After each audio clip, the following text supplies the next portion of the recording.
Are you a business looking for a fresh new way to reach potential customers? Well, you need to get airtime on IT TV, a 24/7 streaming and on-demand TV service online and on Roku. With Roku having a potential reach of 62 million people, it's a perfect opportunity to reach potential customers through affordable commercial and infomercial spots. Visit us online today at itnetwork.tv. Good morning, good morning, good morning, and thank you for joining us on another episode of the Roundtable Talk Show. I am your host, Sharifah Hardie, and we have an incredible show for you today. I know I say that every day, but today's show is definitely going to blow you away. Today's guests are amazing. They have interesting stories, interesting backgrounds, and we are going to learn a lot about them. But before we go ahead and introduce today's guest, I'm going to ask you to do what I always ask you to do. And that is to go ahead and share this show. Because if your friends don't have this information, they can't take notes, they can't learn, they can't figure out how to grow a small business. And I can't blame them because friends don't let friends miss out on the Roundtable Talk Show. So while you're going ahead and sharing the show, I'll go ahead and introduce my very first guest, Mr. Ari Frisch. Ari, you've seen him before, but he is a longtime executive, best-selling business author, university professor. Good morning, Ari. How are you? Good morning, everybody. How are you, Sharifah? I'm excited to see you again. Me too. One thing that is different, before we even start, we have people on different dates around the globe. So that's a first, I think. Yes, absolutely. Tell us about yourself. Who are you? What do you do? And what are you passionate about? Well, I grew up in technology, and technology by nature requires you to innovate all the time.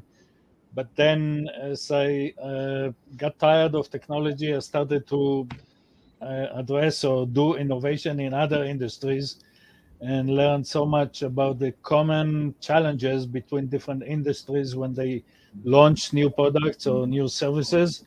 And at some point I stopped and wrote a book about it, and started to teach at the university the same topic, basically commercializing innovation, industry agnostic, not just in technology. Oh, we're going to have to learn more about that because I'm going to tell you, Ari, everything you said just went way over my head. So we're going to figure that out in layman's terms because I am the queen of layman. I want to go ahead and introduce our next guest, Mr. Christopher Sellers. He's Australia's leading expert on creativity and creative skill sets. Good morning, Christopher. How are you? Good morning, Sharifah, and thanks for having me. Absolutely. I love to learn more about you. Yeah, so thank you for the introduction. I'm an expert on creativity and creative skill sets, which sounds sort of interesting. But following up from Ari, innovation, for instance, is a creative skill set that's incredibly hot right now. So the problem we have with creativity in general is trying to interpret it or use it. We have a certain interpretation of it. We think it's just the artists and actors and dancers and things like that. So what my work is working with executives and leading organizations is to break creativity down into 6 specific skill sets that you can find which are universal through whatever your industry happens to be and whatever your profession happens to be as well. So that's sort of what I do for a living. Okay, well, we're going to learn more about what you do, but we're going to go ahead and introduce our next guest, Mr. Seth Erickson. Seth is the Chief Mischief Maker. Oh my goodness. Woo! An award-winning author of How to Hack Humans, Storytelling for Startups. I'm scared, Seth. I'm scared to you will be trouble on today's show. Well, I mean, I showed up with a black eye, so I guess I'm living my truth. So I noticed. Well, I didn't want to pry, but okay, that's the story behind it. But tell us about yourself. Yeah. So I'm as you said, the Chief Mischief Maker for Storify agency, and essentially what we do is we work with startups to help them better communicate their value to investors in the marketplace at large. And the reason that we do that is because quite often founders, they go to school or they work on their ideas or their inventions, and they have all this knowledge about the thing that they're doing, but they never really took marketing classes or communications classes or branding classes. And so what we come in and do is we're kind of the Aaron to their Moses, right? Like we help them sort of figure out how they're going to communicate their message in a way that will resonate with the people that they are talking to, because quite often they get stuck talking about the technology or the idea itself and not how that thing is going to solve a problem or make things or life better for their customers. Oh, wonderful. No, I have definitely questions for you, but I'm going to come back. I want to go ahead and introduce our next guest. You've seen her here before on the Roundtable Talk Show, Miss Robin Rosenberg. Robin is CEO and founder of Live in Their World, a company that uses, in part, virtual reality to address issues of bias and incivility in the workplace and upskill employees, especially leaders, for respectful engagement. She is a clinical psychologist, and prior to starting her company, she had both psychotherapy and executive coaching practices. Good morning, Robin. How are you? Good morning, Sharifah. Thanks for having me back. Absolutely, it was a pleasure the last time. Tell everyone who missed that show, which they shouldn't have, but tell them about yourself, Robin. Sure. What you haven't said is what our company does is use virtual reality in part to address the issues of bias and incivility in the workplace and upskill employees for respectful engagement. We also do, we have leadership training for leading with respect and leading with a hybrid workforce, which has all kinds of interesting inclusion and equity challenges, additionally to the usual ones. And then we provide executive coaching and DEI focused coaching. Oh, wow. Interesting. I'm already seeing a common theme. So we're going to go over here and see what Eco has to talk about. Maybe it's around the same thing as well. But we have Eco Fisher. Eco is the founder of Enlightened Consent Foundation. They are causing paradigm shift in how humanity relates to sexuality and sexual expression. Good morning, Eco. How are you? Good morning. I'm doing well. And by the way, the last name is Fish, not Fisher. Fish, I apologize.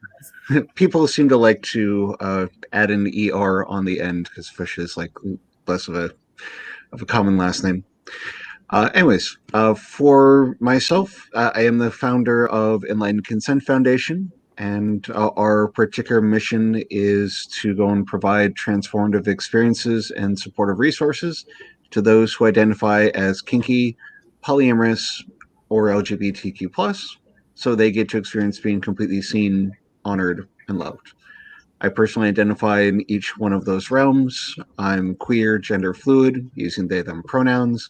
I'm a kinky switch, and polyamorous also. And in the personal coaching that I do, I work with people who are uncomfortable around the topics of sex and bring them to a place where they get to experience that they are seen, loved, and accepted through my unconditional embrace of their authentic sexuality. Interesting. We are going to come back to you. I'm just going to start because I had a question for Seth. Now, Seth, Yes. We laughed a little bit. We played a little bit about you being, having your black eye. But what interests me is that your title is Chief Mischief Officer. As little kids, we like to say this person is mischievous and that sort of thing. But what made you decide to make that your actual title?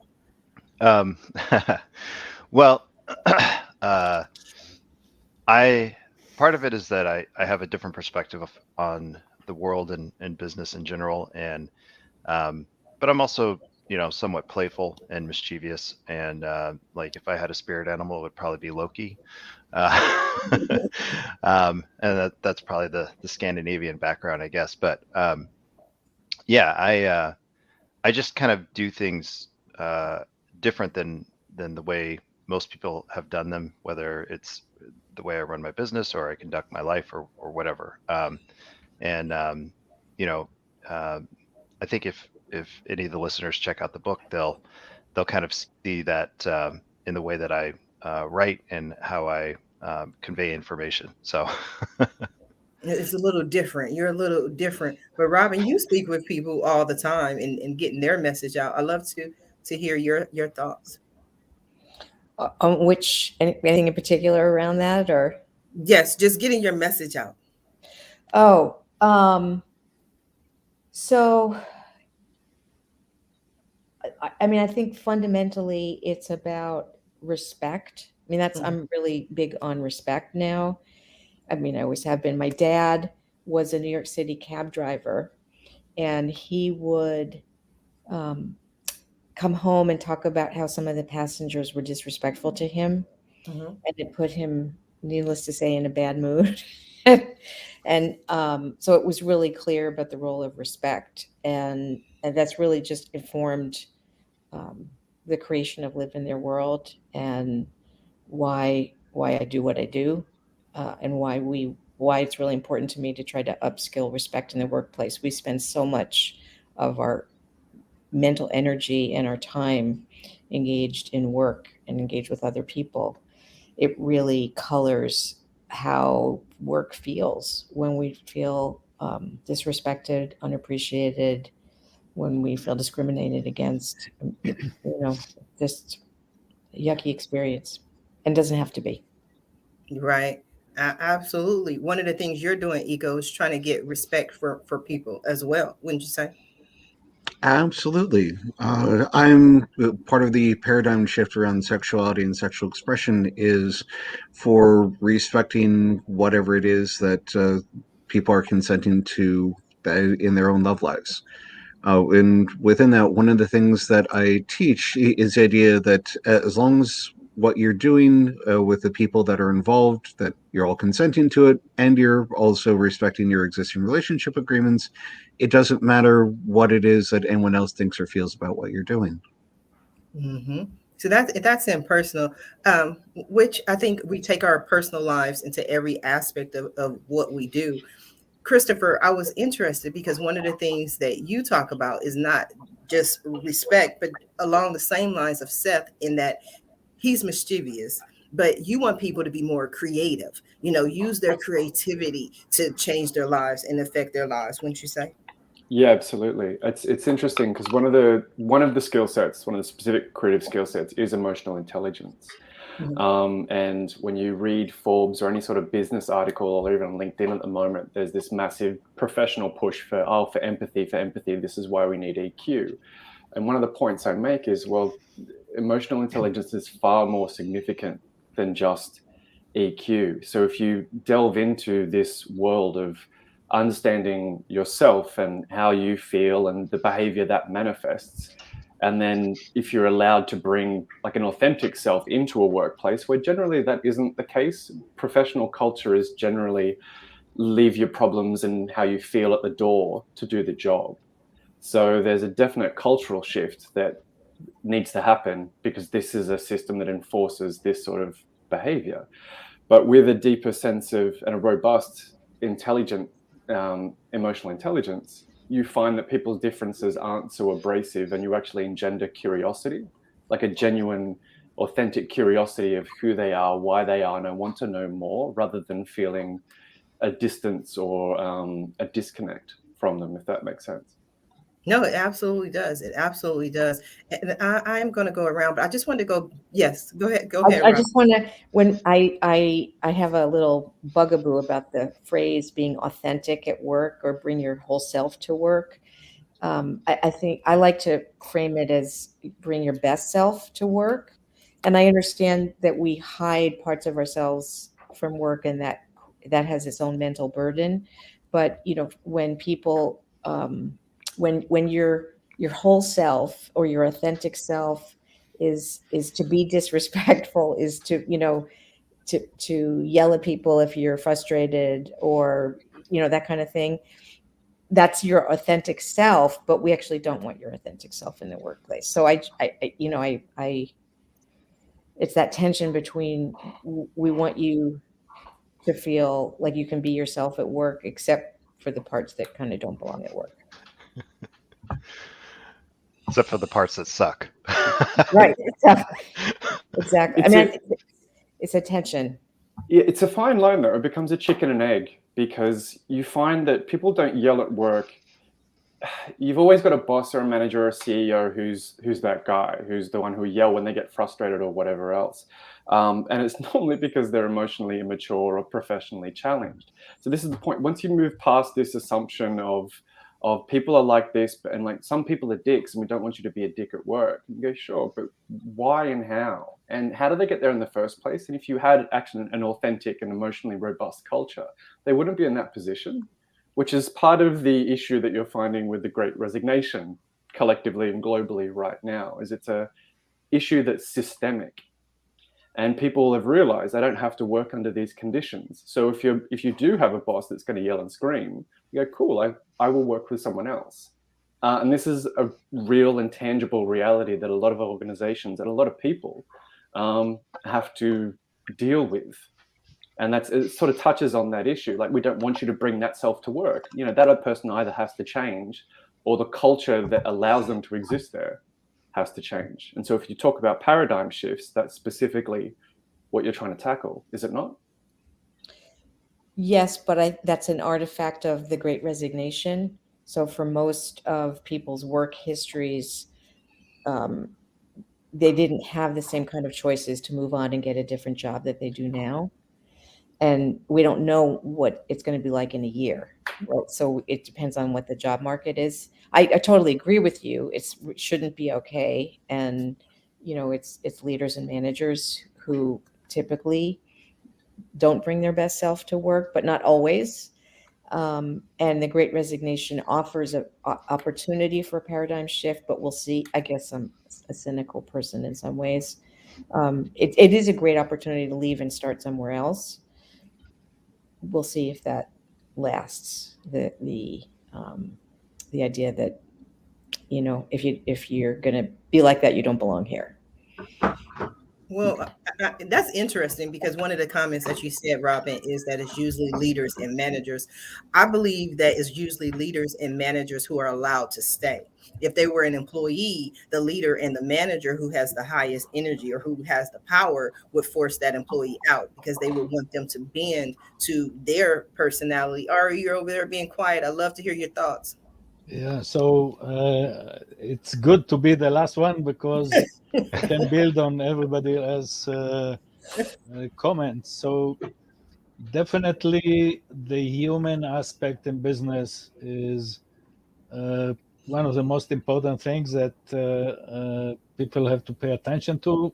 Emotional intelligence was mentioned here, is one. And in my book, without any intention, one of my critics that wrote feedback on the book, she realized that every chapter, and by the way, my book talks about commercializing innovation and all the steps from idea to implementation and commercialization. So one of my critics, she said, in every chapter you talk about the human aspects, whether it's finance, whether it's intellectual property, whether it's managing employees.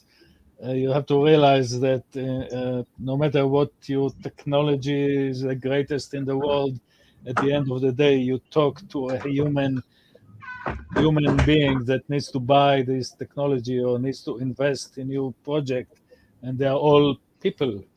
Surprise, surprise, you're dealing with people. Very interesting. Dealing with people. I like that point. Seth, I'd love to hear your thoughts. Yeah, what he was saying is the same exact point that I make to startups. I said, you know, at the end of the day, like, even though you're invested in the technology and the idea, you still have to deal with these squishy meat bags called humans, right? And you got to convince them that your product or idea is worth investing in or buying. And so, you know, part of what we talk about is you need to answer the question, why the hell should I care, right? Mhm.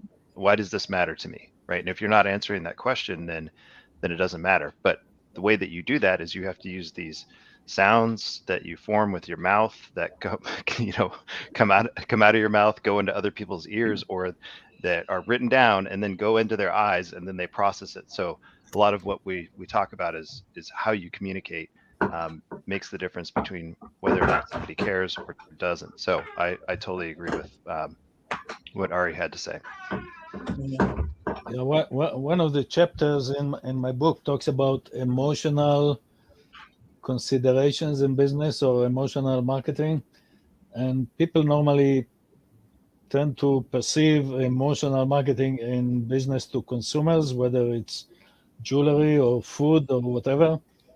The unique thing is there is a lot of emotional marketing and emotional selling opportunities in business to business, where you're selling a gadget to an engineer in some other corporate.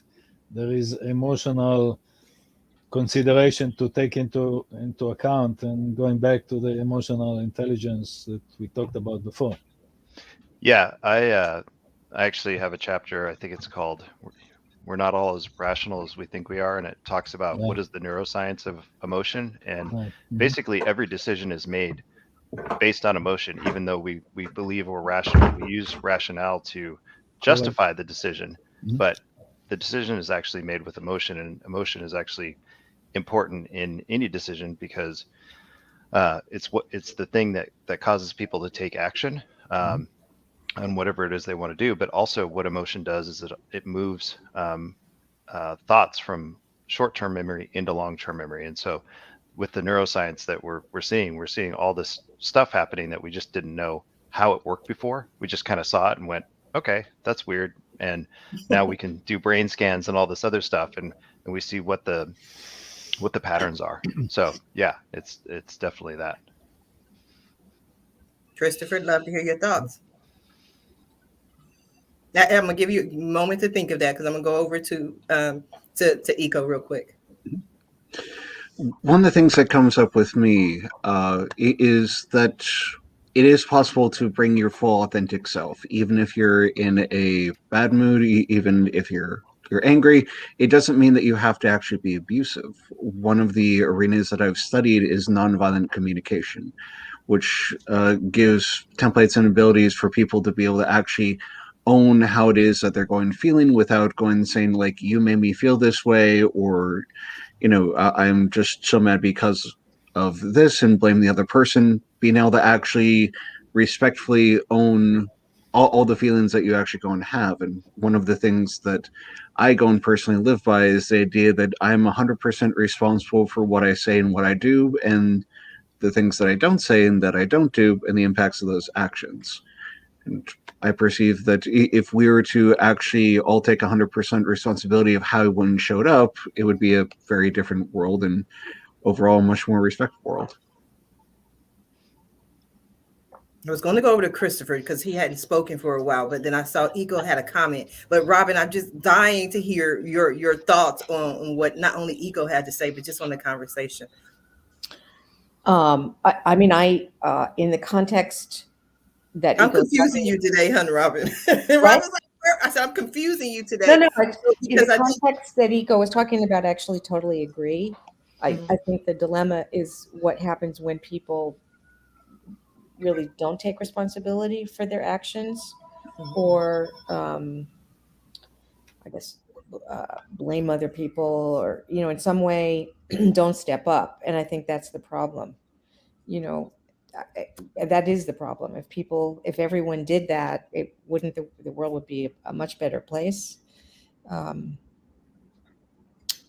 Let's make this world a better place. I think that's what we're all looking for. Christopher, I apologize. I'm just all over the place today, but it was interesting. Moving. Go ahead. It is an interesting conversation. It's the interesting with exactly what Eco was saying. It's we start to look at collectively we start to look at the problem. We know there's a problem, but then also, like, how do we fix it starts to be the conversation. Like, how do you genuinely develop emotional intelligence? Because it's more than just empathy, and you can't just read about it. It's the difference in reading about someone falling in love and then actually experiencing falling in love and heartbreak, sort of on your own. And to pick up on Eco's point, like being responsible, feeling angry, but then having a choice on how you respond to that requires a degree of introspection and emotional intelligence. And one of the few areas you can ever professionally or develop this to any sort of level is within the arts. You know, seldom in other industries do you explore different ways to process information. There's generally a systemized process on how you do things. But only in the arts do you explore different ways to process your emotions. And what HR tend to miss is that authentic trust and communication and all these things they wish to engender and facilitate requires all of the emotions on the spectrum, not just the pretty sanitized ones you share in a feedback session, you know. And that's what engenders genuine trust, is if I feel safe, and that's what it's about. So I need to be able to feel like I can share and be vulnerable and, you know, swear if I want to and all these sorts of things. Now, it sounds unmanageable and it sounds chaotic, but if professional actors can train for 8 weeks and then do a show for 6 months and then get it done and then move on as healthy functioning adults, it demonstrates throughout history that it's possible to achieve. Now, you might not want all to be professional actors, but there's an element of trained emotional intelligence and developed robust emotional intelligence that's there that lacks in a lot of other spheres in the world. And without taking too much time, we talk about EQ and empathy in terms of receiving information. Your emotional intelligence is also incredibly, incredibly powerful in terms of creating and composing and producing. Like lust, envy, greed, spite, and revenge motivate us as much as charity, love, or altruism. And one of my favorite stories is, you know, Ferrari versus Lamborghini. And some of the tech boys might know exactly what I'm talking about, but once upon a time, a young tractor mechanic tried to tell Enzo Ferrari, like, this is how you make your sports cars better. And he was laughed at. And then 2 years later, this same tractor mechanic opened Lamborghini. So the greatest Italian sports car rivalry was built out of spite, really. So we tend to have a highfalutin notion of either EQ is to be sanitized and put over here, or we don't need it, or it doesn't belong in the workplace, and all these sorts of things. Whereas actors, artists, painters, singers, philosophers demonstrate we can use it holistically for good. And it's incredibly powerful for every individual and every organization if you want to express yourself, find anything new, communicate clearly, or be productive, in my view. Robin is this is about to get good. So just because it's going to get good, I am going to stop for a brief commercial break, and we'll be right back.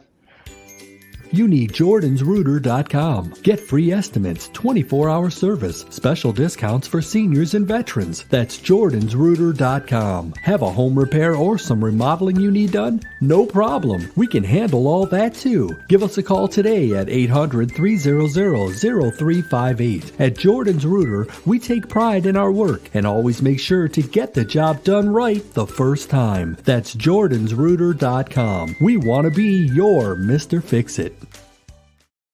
I've had this problem. Big problem. I really needed A good business consultant. And I kept searching and searching. There are so many choices. It's really hard to find one that has all the things on my list. But I finally did it. Yes.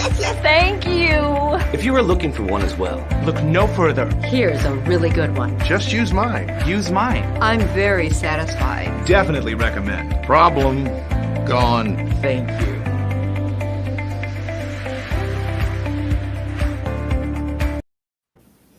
If you are just now tuning in to the Roundtable Talk Show, you are going to enjoy this conversation. We've gone all over the place, but I think right now we're going to have an interesting response from Miss Robin. Robin, what would you like to add? Oh, I just want to make a distinction between emotion and behavior.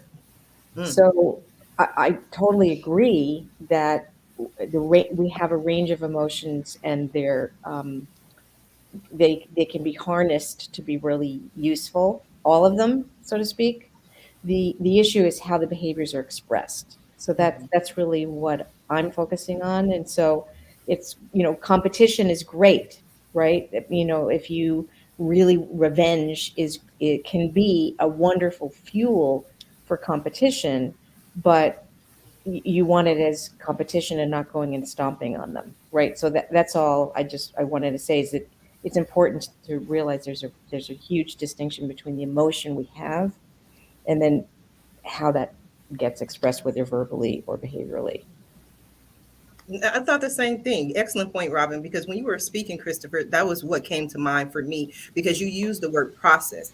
Actors are able to process the information, but I think the key word for me would have been display. They're trained on how to display those emotions. And so I think in the workplace and in the world in general is we want to, oh, Christopher's rolling up his sleeves, Christopher.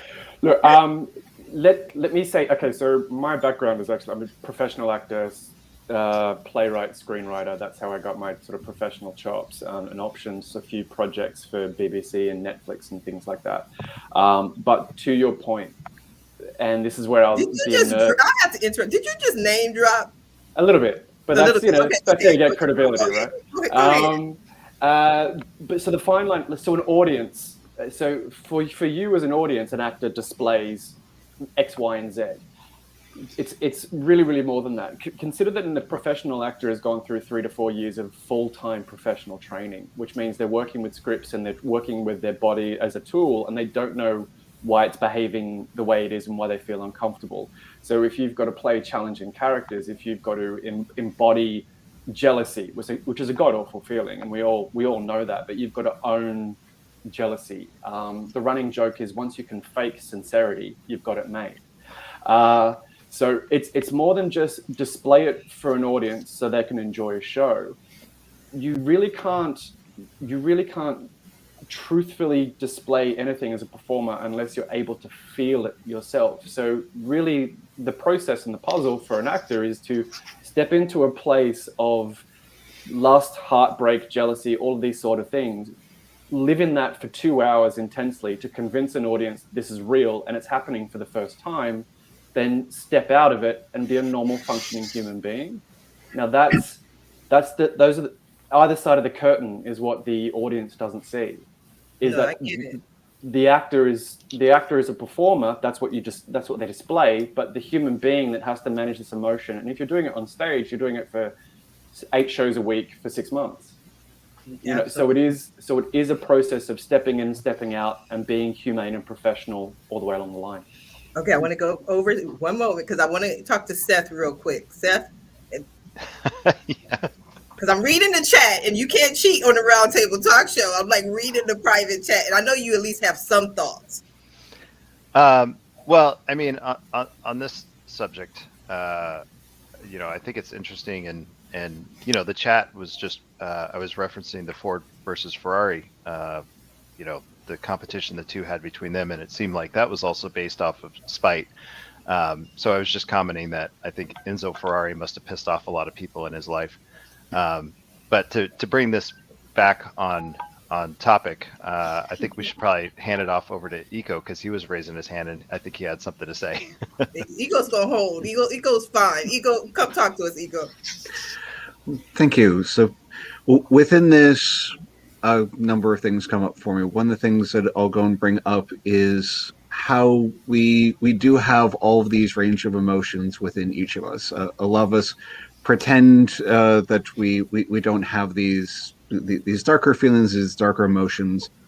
I have gone through my own struggles, literally having been cut off from my own emotions, living up in my head for 14 years, from age 7 to 21 after my parents divorced, and got back in touch with my emotions after going through my first personal growth program. I spent a lot of my 20s learning how to emotionally relate to others for the first time in my life. One of the things that I learned is, like, when we go and cut off or try to go and shut down or suppress one emotion, the hardest kind of one of the few things that is truly an all or nothing is, like, if you go and shut down one part, you basically shut down everything. So when you actually open yourself up to all the emotions that are actually there, it's really crucially important to learn how to actually express them in a way that is both healthy and also so people can actually relate and understand where you're coming from. That can be often complex. Absolutely. Ari, I'd love to hear your thoughts. So speaking about yelling bosses, I had a case where with a yelling employee, the guy, we had a I don't even remember what the debate was, but I managed to upset one of my employees so much that he threw at me a pen in the middle of my office. But I appreciated his honesty about how he feels about the debate and speaking up his opinion. That a few years later, he was the one I recommended to replace me and being promoted and replace me when I moved on to a different job. It's hard to see today, if I compare a work environment 30, 40 years ago to today, people are much more sensitive to what's politically correct and not offend this or that. So I see people are more reserved today than they were 40 years ago in the office environment. Okay, so with this employee, Ari, who yelled at you, you recommended him 3 years later. But what happened at that moment when he was yelling? Did you have a conversation where you said this behavior is unacceptable, or you just, what happened? I don't remember the details. I don't even Oh, remember you need what the details. argument was about, but I do remember that I appreciated his honesty. He was not a yes man. He disagreed with me at the time for whatever reason, and the way he expressed his disagreement maybe is debatable, but I appreciated the fact that he was open and felt free to express his disagreement with his boss, who was me at the time. Robin, you were going to say something? Oh, just again, to me, it's that distinction between emotion and behavior. So yes, we want people to, we want people to let us know when they disagree with us.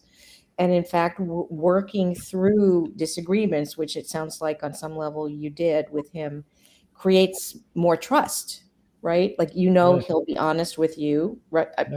Yeah. Yeah. Right. Right. We became best friends later. Exactly. And for, and your own personality is such that you didn't feel intimidated by his throwing a pen at you, right? So someone else may feel like, I don't want to be near this guy. He's unpredictable. And, I just want to have anything to do with him. So you were in a position where you had the good fortune that it was, it wasn't great what he did, but it didn't make you not engage with him. But I think the whole point is we want disagreement, and we're going to hurt each other, right? None of us is ever going to get it all right. It's about that work of engaging and building trust and seeing things from another person's perspective and really coming to appreciate it, even if you don't agree with it. Yeah. Well, most supervisor would call security at that point. Right. But if he disagreed with you, there was, I'm sure, many other ways that he could have engaged you that were productive and that might not freak out, someone else who was in that position or even observing it. Right. So. No, Seth, I'm going to come over here. Okay. Go ahead, Ego. Well, one of the things coming up for me from this part is, why is it that people actually go and yell, and what is actually going driving this behavior, inviting people into a deeper understanding of what is actually going on? Often one of the things that we are missing is being seen, being heard, being listened to.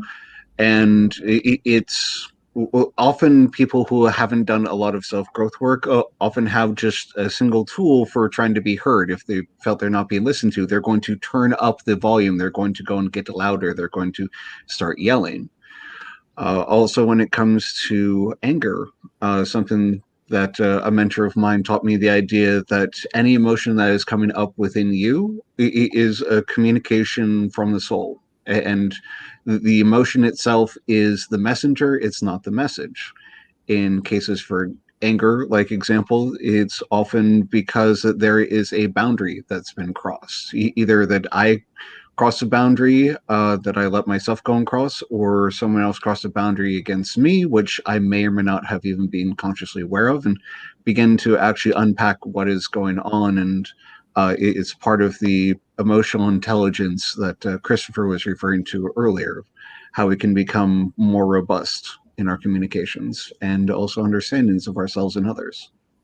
I think that was deep. See, Eco, you touching on a sensitive feeling. You're starting to sound like my ex-husband.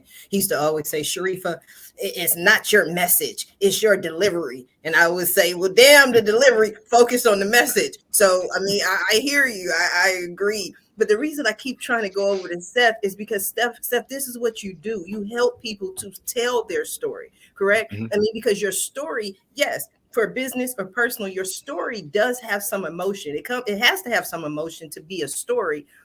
And maybe I'm wrong, but it's the story that you want people to see, the story you want people to hear, the story you want people to know. You don't want people to have an angry story. Again, I'm assuming, Seth, that's what I want you to tell us. Yeah. So, like with a personal story, yes, you need emotion. It doesn't necessarily mean that you need to show the entire soft underbelly. You can talk about things that bring emotion into the story without getting into like graphic detail, right? Like, because at a certain point, like you can be emotional about something and you can be like get very detailed about what happened to you, and then people are like, oh, whoa, that was intense, and they're not really joining you on that journey because depending on how you describe the story, we all create simulations in our mind, and our mind puts us in that situation. So if you get too into the weeds, that simulation kind of takes over, and then you kind of lose your audience. So yeah, a story is very important. But like with a personal story in particular, what people really want to know is, what did you learn from that experience? What did you take away from it? What was the fire that you stole from the gods and brought back to humanity through going through that trial or that experience? Like, so that's just a kind of a tip from a storytelling perspective. So what about business? With business, it's a slightly different story. With business, you want to tell the story of understanding the problem that the customer is having and understanding at a deep level, right? Like some people will talk about a problem at a very surface level. With a business, they've solved a problem, right? Or they've come up with a solution to a problem. And so you want to start by talking about the problem because that's where the emotion lies, right? Like, and then be able to kind of go, and that problem is creating maybe, Christopher would relate to this. You can have a plot and then you can have subplots, right? So you have a problem and then you can have sub problems. And so you kind of, what I say is you stick your finger in the problem or in the wound by creating these sub problems. So you're trying to do this, you can't do this. And because you can't do this, all these other things are happening, right? And so by starting with a problem, you create emotion immediately because people are connecting with that, going, yes, I have that problem, or they're saying, no, I don't have that problem, right? And then that's not your audience, or the message is incorrect for your audience, and you have to kind of go back and recalibrate. So a business needs to do that, and essentially the problem that a lot of businesses have is they try to put themselves in the customer's story in the wrong way. They try to make themselves the hero. They're like, we're so cutting edge, we're so amazing, we're so we have this amazing track record or whatever. And the customer is like, yeah, but I have a problem, so explain to me how you're going to fix my problem. And so again, emotion is that problem creates that emotion. Expanding on that problem, talking about it at a deeper level, adds more emotion to the issue at hand. But then setting yourself up as what Joseph Campbell would call the mentor in the story. You want to be Hamish, not Katniss Everdeen, right? And the reason you set yourself up as the mentor is because you've gone through that experience, you've overcome that problem, and now you're there to help that customer, which is a hero in their own mind, right? We're all heroes in our own journey. So a lot of it is about how you communicate and how you tell that story and where you position yourself in that story, as opposed to where the customer is positioned in that story. Absolutely, because I'm the queen in my story. Christopher, love to hear from you. Yeah, Seth's got a great point in terms of organizations or companies wanting to insert themselves into an audience's story, and it just smells bad, it tastes bad, it's horrible, and it does exactly the opposite. It pushes your audience away. And my other business is a production company for thought leaders, and we often have this discussion as well, like how are you going to craft your story that an audience is going to care? And it's like, oh, my family, my friends, this is what I do, this is how I am. I'm like, I don't. There's 50,000 experts. I don't care. What is it about you that's unique? And so they have to drive deep down. And fundamentally, and this sort of runs parallel with how Seth was describing, like solving a problem. How story works is you need a hero. And that might be you, it might be the organization, might be whoever, but they need to encounter conflict, and they need to be challenged by conflict. It's the fundamental rule of film and storytelling. Is our hero needs a quest, and they need to set out in their quest, and they need to fail, and they need to try, and they need to fail, and they need to try, and they need to fail, and then after a series of failures, then they succeed. So in business talk, it's sort of like, well, we've gone through that and we've found this problem. Now, good storytelling, whether it's personal or professional, articulates the story in a way that your audience can reference and empathize, so they see themselves going through that same thing. A really basic example is if you ever talk about, Sharifah mentions her ex-husband, and everyone kind of goes, because we've all had an ex.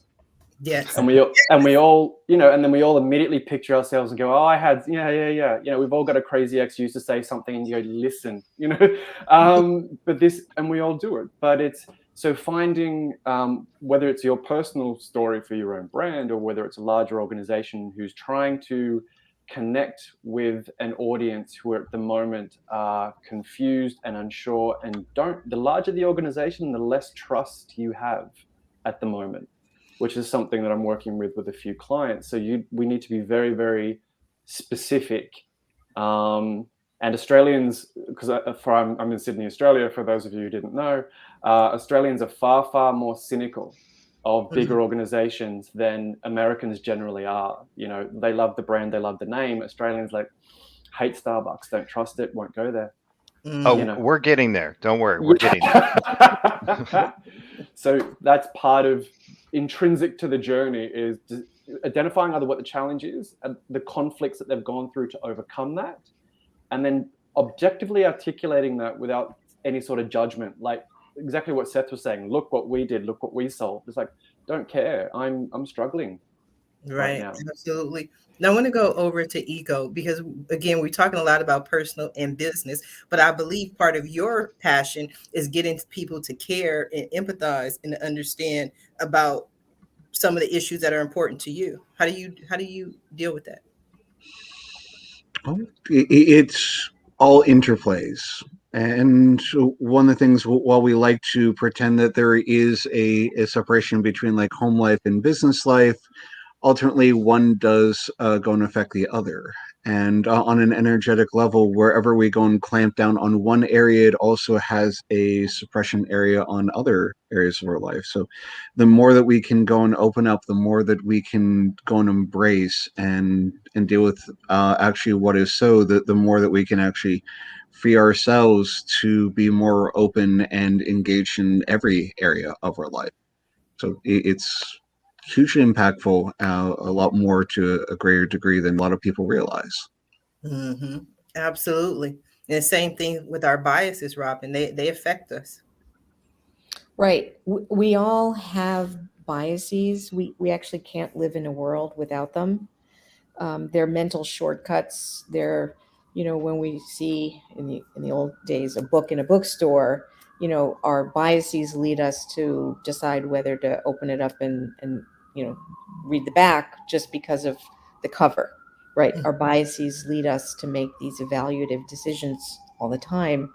The issue is when they influence behavior, and that's how biases can create discrimination. So biases themselves, you can't unbias someone. You can maybe shift their bias, but you can't unbias people. Excellent point. One of the things that I notice about myself, and it's weird, it's like a little game I play with myself, is I always try to figure out which guest is the talker and which guest is not. And then I just want to know. And then I'm surprised when I'm wrong, because I'm usually spot on, because the talkers, I love talkers like that. Yeah, I love to talk. But the people who answer me in yes or no answers, those are the people I'm like, oh my God, they are driving me crazy. So Christopher, you're a talker. You know, me and you Do I will pass or am I okay? We're good? Yeah. No, I love the talkers, because then if not, then it can be very quiet. And then people like Ari wait for me to come to them because he has those gems, right, Ari? I'm just trying to be polite. See, that's what's wrong with the world. No, I'm just kidding. Don't take that away from this show, because Well, Chris is a talker because it's 3 o'clock in the morning for him. There's a lot of coffee. It's a lot of coffee. This has been an incredible show. I have enjoyed it. We are coming down to the last few minutes of the show. And what I love to do at the end of every show is just simply allow my guests the opportunity to speak directly to the audience, to everyone who is watching this show live, as well as everyone who is watching it in the archives, and let them know what you want them to take away from your appearance here today. And we're going to start with you, Iko. Well, thank you. So if there's anything that I'd like you to go and take away from this, it is that you have the opportunity to actually take responsibility of how you're going showing up and how you're going to come in across. And there are ways that you can go and handle what it is that people are being shown up as humans or being humans. And with that, I'm going to make an offer to you to go to my website of enlightenedconsent.net, where you can both get a free guide for discovering what it is that you actually want and need in your love life, which as you liberate yourself in your love life, that'll go and impact your business life and your income as well. Because when you can talk openly about one thing in one area, you can talk much more openly in other areas of your life also. And I'm also going to go and gift a free 30-minute session to you where you can just, I will meet you wherever you are at. And you can go and share with me what your biggest challenge is. Free 30 minutes, enlightenedconsent.net. And I can go and include a link to that in the chat also. Thank you. I appreciate you. So you caught me at income. We need to enlighten this income. That's where you caught my attention, income. Thank you. Robin, what do you have for the people? On our website, liveintheirworld.com, we have always a free download of a white paper or an ebook. So feel free to go there. The one that's there now, I believe, is about the psychological underpinnings of making inclusion a habit or something related to that. It rotates whatever they are.